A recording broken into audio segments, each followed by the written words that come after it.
Hello, this is Erin K. Welcome to my first webinar ever on the buy-sell basics. This is the first in a series of 5 webinars on buy-sell basics. So today I'm going to talk about 3 different ways to buy or sell a business, the pros and cons of each, and which is best for you or your situation if you're buying or selling. Each of the next 3 webinars will go into more detail about each of the 3 ways to buy or sell a business and the basics of each of the agreements and how they work. The next 3 webinars will be on asset sale and purchase agreements, stock sale and purchase agreements, and shareholder agreements. Shareholder agreements are the agreements used in a partial transfer of a business. In the final webinar, I'll talk about how the transfer of real estate fits in with each of the different ways of buying or selling a business, and some of the basics of real estate transfers. As I said, my name is Erin K. I'm an attorney and a partner with Gray Duffy LLP. I've handled hundreds of buy-sells over the past 30 years, many of which have been in the auto industry. I've included my email address and my phone number at the bottom of every page of this PowerPoint, so if you think of a question and you want to email me, you can do that, and I'll call you back after the webinar. I'm not going to be checking my emails during the webinar, but if I don't cover the question, or even if I do, I'll be happy to email you back or call you after the webinar if you send me your phone number. People often ask me how I got into the auto industry. I grew up in Lansing, Michigan, went to Michigan State University, and graduated with a degree in business administration with an emphasis in accounting. I always wanted to have my own business, but I loved learning, so I went to law school. Figured it couldn't hurt, right? I went to law school in the Motor City at University of Detroit.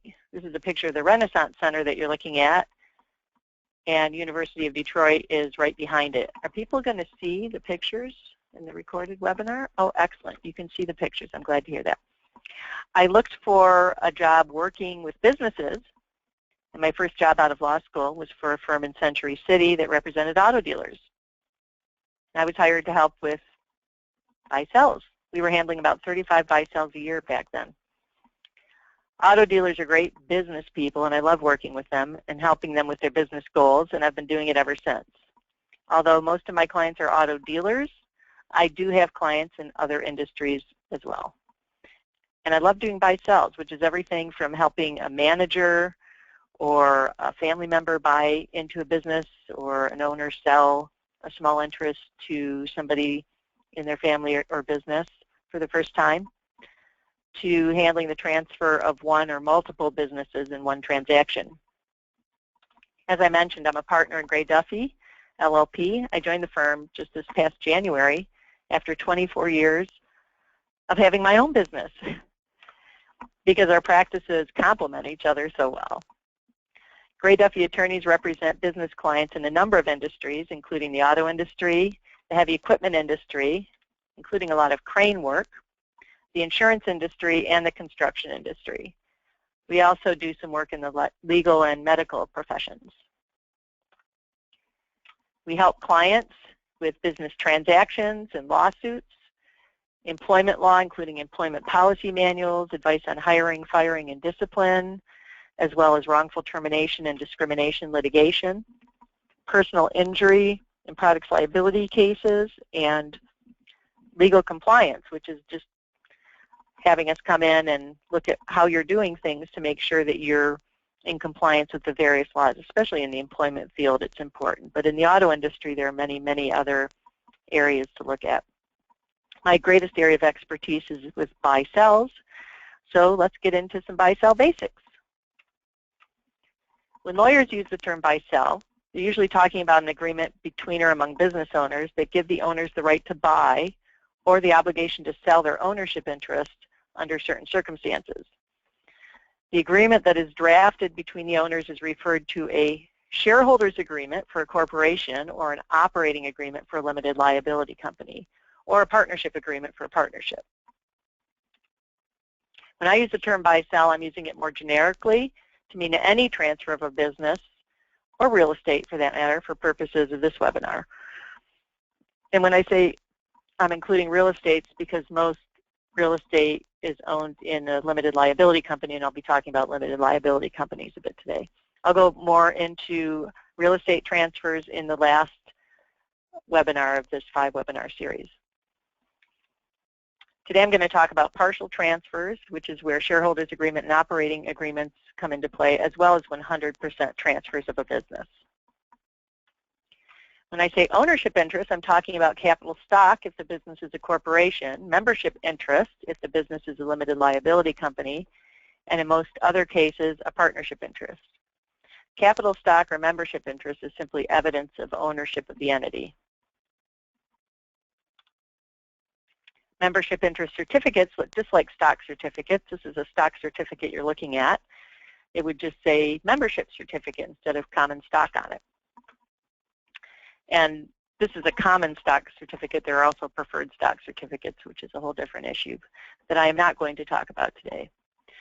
But for ease of reference throughout this webinar, I'll refer to all 3 types of ownership interests as just sale of capital stock or just stock. So when you hear me talking about stock or sale of stock, don't confuse it with stock and trade. I'm talking only about an ownership interest in a business, and I'm using the term generically to refer to an ownership interest in a corporation, a limited liability company, or a partnership.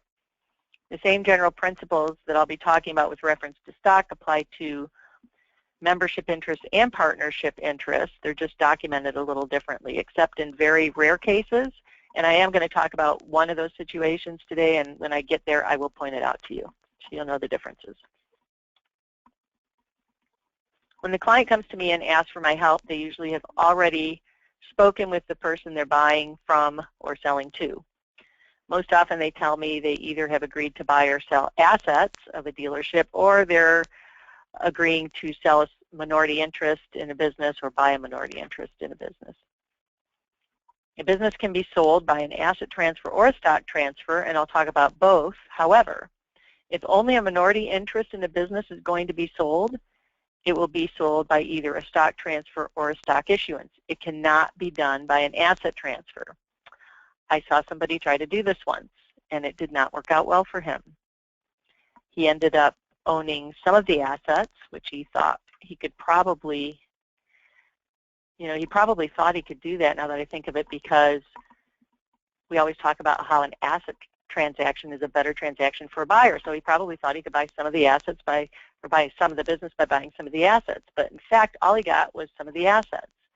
And he could go sell those assets, or he could lease them back to the business to get some money, but he was never going to get any of the profits of the business or any of the income distributions of the business by buying some of the assets.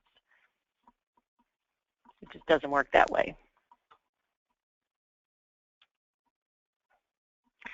An asset transfer is the most common means of transferring all of the business for a privately owned business. This is because buyers usually want to buy assets because they can limit their exposure to sellers' liabilities if it's done right. If the agreement is drafted properly and everything is handled correctly, the buyer can be protected from all of sellers' liabilities for everything from sales and employment taxes to employee wage and hour claims, claims for discrimination and wrongful termination, environmental liability, and lawsuits in general, and the list goes on and on. You can avoid customer claims too, but you're usually going to want to take care of customers if at all possible.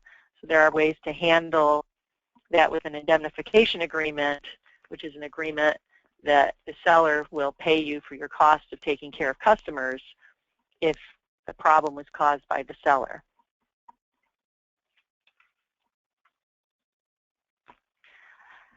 Although buyers prefer asset purchases, sellers are better off selling stock because the seller sells everything, all assets and all liabilities. So it won't have to wind down the business by paying payables or collecting receivables after closing. In addition, it's going to be a lot less expensive for a seller because the seller will only have to pay capital gains tax on the difference between the basis in their stock and the purchase price they received. Capital gains rates are, at the federal level, 20%, roughly 20% lower than ordinary income tax rates at the highest income tax rate. So that's a big savings. In an asset sale, the seller will pay ordinary income tax on the gain on sale of fixed assets, on recapture of depreciation, and on LIFO recapture. LIFO, in case you're not familiar with it, is an inventory accounting method that allows the most expensive inventory to be deducted from income when sold before inventory that may have been purchased earlier at a lower cost. When assets are sold, the seller will be taxed on the LIFO recapture, which is the difference between the cost of goods sold that were actually sold and what was deducted as cost of goods sold. LIFO stands for last in, first out. And the difference between an asset sale and a stock sale can result in a pile of cash for the seller.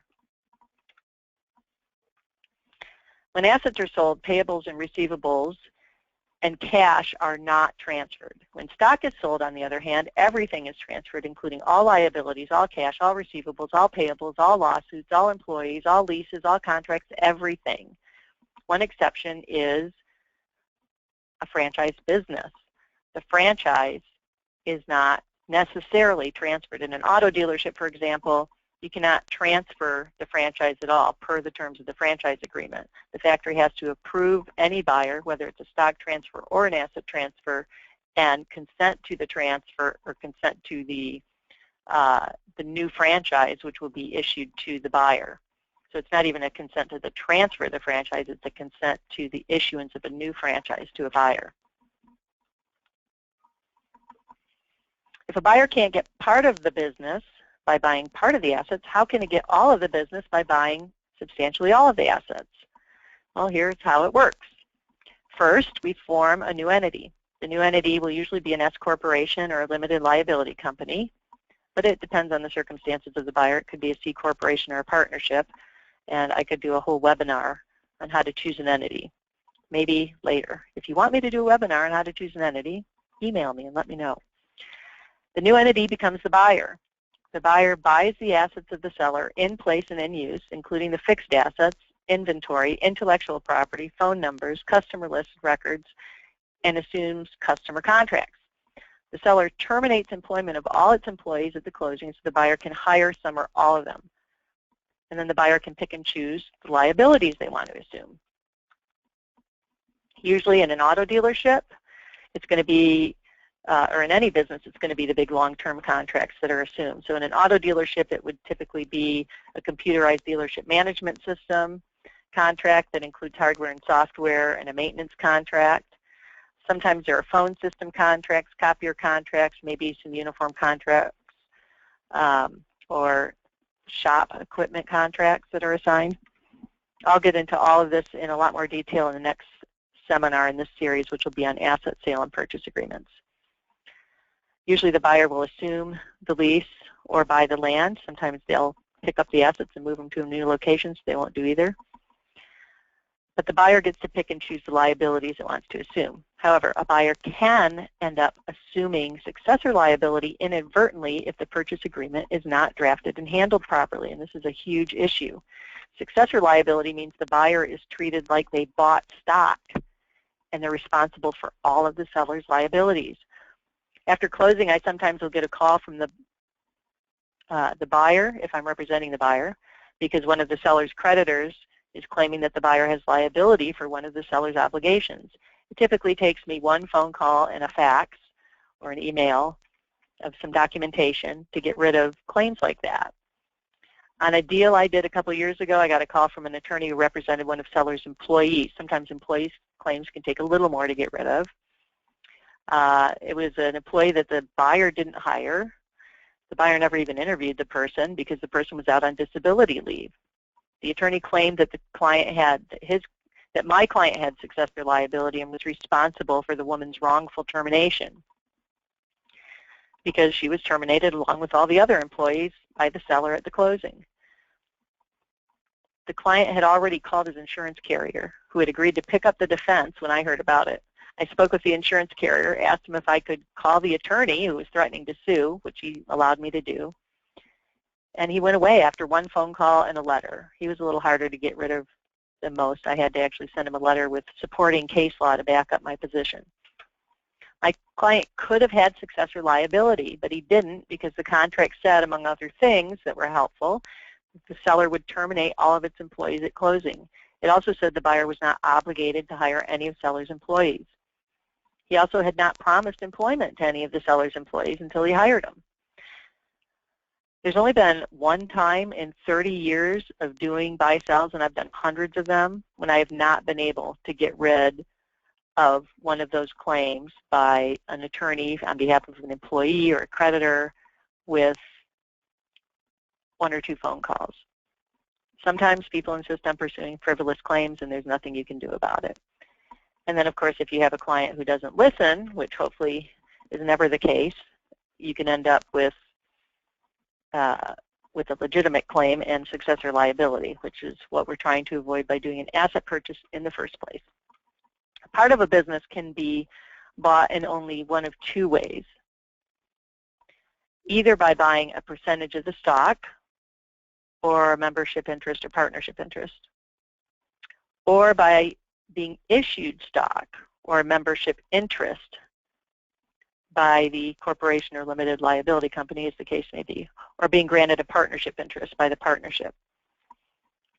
This is one area where partnerships differ from corporations and limited liability companies. A partnership is not a legal entity, a separate legal entity from its owners, as is a corporation or a limited liability company.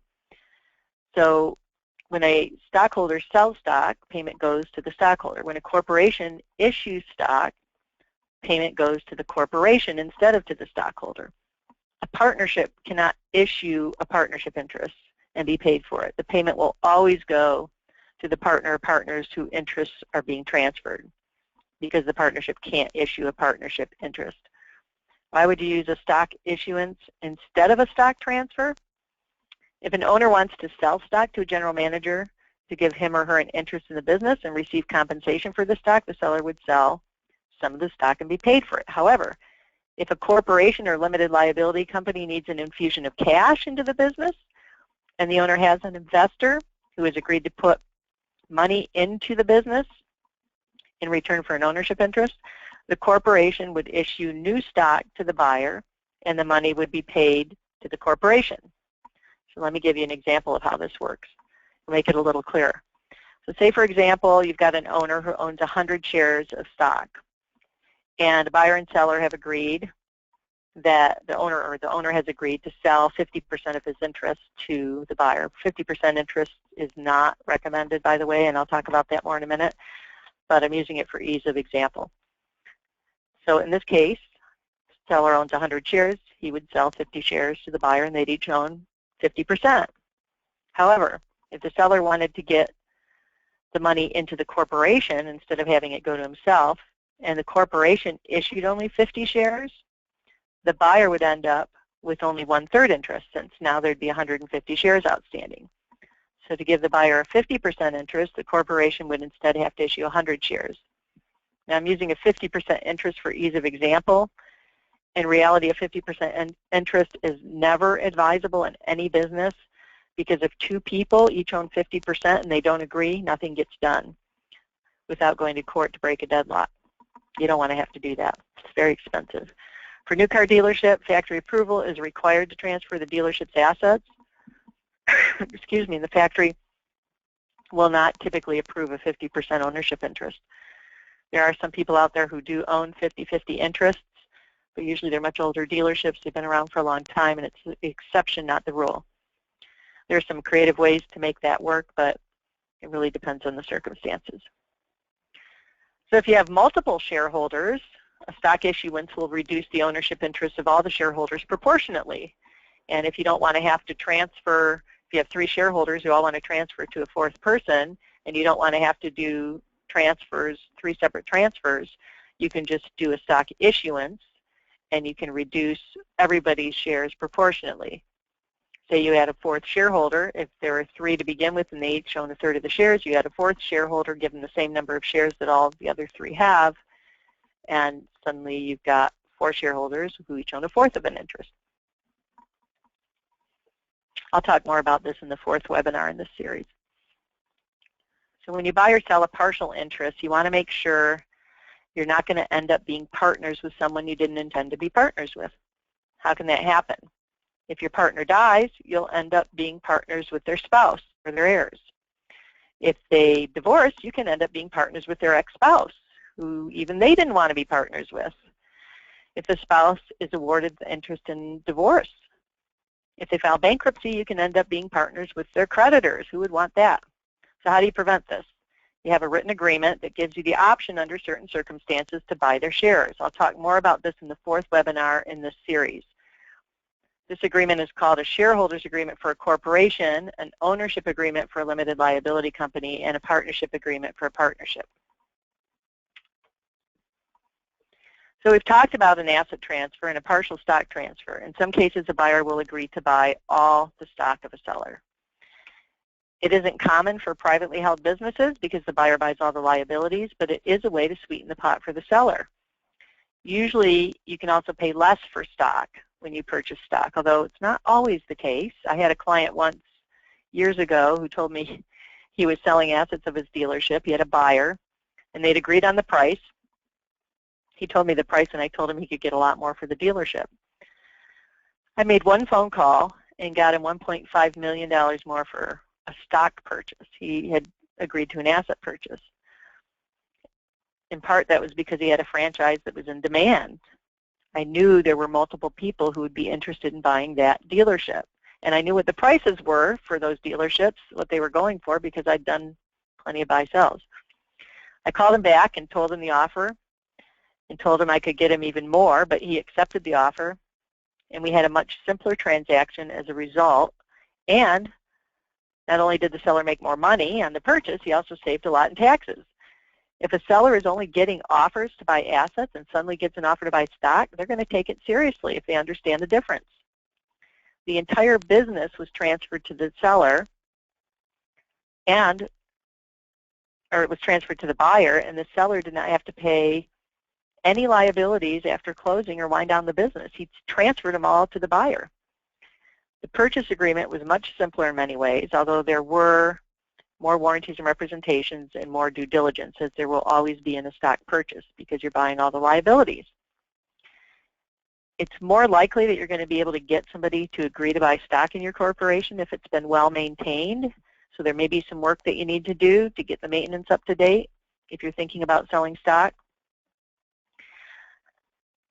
And there's if there's little likelihood that the corporate veil could be pierced, meaning that the individual shareholders could have liability for corporate obligations because the corporation was well maintained, a buyer is going to be more likely to buy the corporation or willing to buy the corporation. It's also more likely to be agreeable if the corporation is not very old, although in this particular case the corporation was 25 years old and the buyer still bought stock, so it can happen. There are people out there who will try to hide their assets. You can ask to be indemnified by a seller for certain things, and often there are almost always indemnity agreements in every stock purchase agreement and every asset purchase agreement for things that the seller is making warranties and representations about, if there's a breach of warranty or representation, and certain other things like customer contracts or agreements.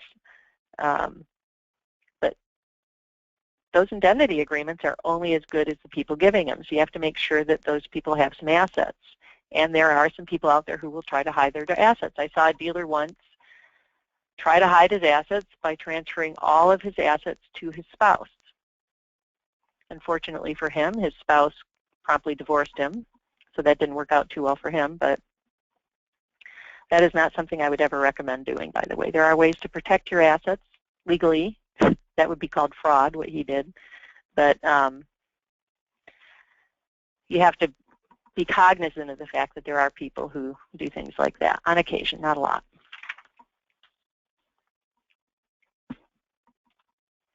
So there are other situations in which a seller may not be able to sell assets and may have to sell stock. I had a client years ago who wanted to sell his dealership, but he couldn't sell assets because he had some unvested pension liability that had resulted from a union shop, the union was managing the pension fund and had underfunded it. So if he sold assets, he would have had to fully fund the pension plan, and he didn't want to have to do that. So he found somebody who was willing to buy the stock, and that buyer bought all that unfunded pension liability. Why was he willing to do that? Because he had the same problem at his dealership. He understood it. He figured that the liability would probably be reduced over time, and so he was willing to take that risk. Sometimes there can be net operating loss, carryover credits that a seller has, and a buyer may want to be able to use those, and you can't use those if you're selling assets, but you might be able to if you're buying stock. And sometimes there are other structuring reasons to do that. You can often ask for a lower purchase price when you're purchasing stock because you're assuming all the liabilities and because the seller is getting a tax benefit. The situation I told you about is the exception, not the rule, where the seller actually got more on a stock purchase. It's pretty uncommon. Okay, in summary, there are 3 ways that are most common to buy or sell a business: an asset sale or transfer, a stock transfer or partial stock transfer, or a stock issuance. There are other ways like mergers, but they're less common, and a merger is actually, in essence, a stock transfer. So what are some pros and cons? An asset transfer is less risky for a 100% purchase because the buyer can limit liability. Stock transfer agreements are much simpler, but they are riskier for the buyer. The buyer ends up with a lot more of the seller's liabilities in a stock transfer. They're better transactions for a seller because the seller doesn't have to wind down its business and pays less in taxes. If you're buying stock, you'll need to do more due diligence since you're buying all the liabilities of the seller, including all tax liability, all employee liability, all liability for lawsuits, all environmental liability, everything. I mean, the list goes on and on. Stock issuance is another way to transfer a partial interest, but it does dilute proportionately the ownership interest of all the other shareholders. If you have 2 shareholders who each own 100 shares and issued 100 shares, those shareholders would go from being 50-50 owners to each owning 1/3 of the business. If only one shareholder of several wants to sell, you cannot do it by a stock issuance. You'd have to use a stock transfer. So stock transfer or stock issuance is the only way to transfer part of a business. When a buyer who is buying only a minority interest, even a buyer who is buying only a minority interest should be conducting due diligence. But typically, not as much due diligence is required by a buyer who's buying a minority interest because they're typically working in the business and they've been working in the business for a while. It doesn't mean they shouldn't do any. They still need to do some. Usually they think they don't have to do any. If a seller needs an infusion of cash and wants to take an investor, they'll want to issue stock to the buyer so the cash goes into the corporation. If there are several shareholders and you want to reduce everybody's interest proportionately, a stock issuance is a lot easier way to do it than having all the shareholders transfer the interest. The entire business can also be sold by 100% stock transfer. It's less common because most buyers don't want that liability associated with it, but it is a way to sweeten the pot in a seller's market like the one we have in the auto industry today. This is especially true if you're looking at a franchise that's in high demand. If you want to spend less cash up front, you can often buy for less with a stock purchase because you're buying all the liabilities. I hope you have found this webinar informative and useful. I would love to hear from you. You can email me at etenner@GrayDuffyLaw or give me a call at 818-907-7041. Sorry, got my phone number wrong. Like I said, I'm new here.